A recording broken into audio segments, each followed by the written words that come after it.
أعوذ بالله من الشيطان الرجيم. بسم الله الرحمن الرحيم. آمن الرسول بما أنزل إليه من ربه والمؤمنون كل آمن بالله وملائكته وكتبه ورسله لا نفرق بين أحد من رسله وقالوا سمعنا وأطعنا غفرانك ربنا وإليك المصير. لا يكلف الله نفسا إلا وسعها لها ما كسبت وعليها ما اكتسبت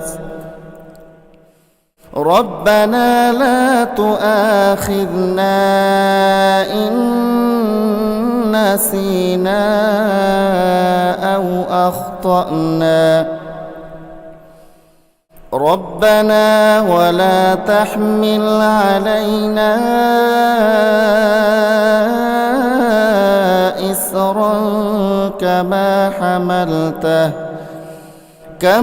حملته على الذين من قبلنا ربنا ولا تحملنا ما لا طاقة لنا به واعف عنا واغفر لنا وارحمنا أنت مولانا فانصرنا على القوم الكافرين.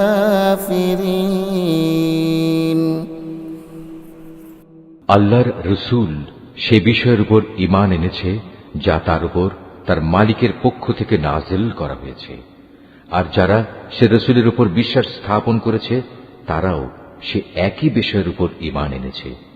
এরা সবাই ঈমান এনেছে আল্লাহর উপর, তার ফেরেশতাদের উপর, তার কিতাব সমূহের উপর, তার রসুলদের উপর। তারা বলে, আমরা তার পাঠানো নবী রসুলদের কারো মাঝে কোন রকম পার্থক্য করি না।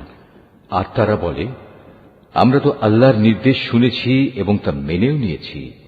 হে আমাদের মালিক, আমরা তোমার ক্ষমা চাই এবং আমরা জানি আমাদের একদিন তোমার কাছেই ফিরে যেতে হবে।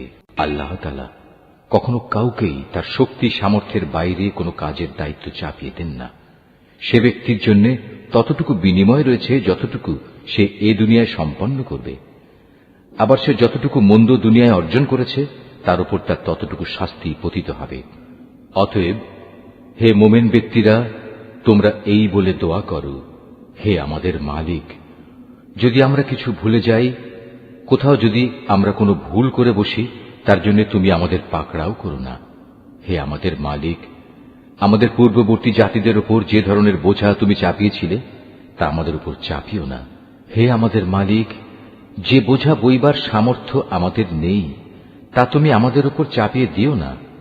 তুমি আমাদের উপর মেহেরবানি করো, তুমি আমাদের মাফ করে দাও, আমাদের উপর তুমি দয়া করো। তুমি আমাদের একমাত্র আশ্রয়দাতা বন্ধু। অতএব কাফেরদের মোকাবেলায় তুমি আমাদের সাহায্য করো। Mahfuz, art of nature.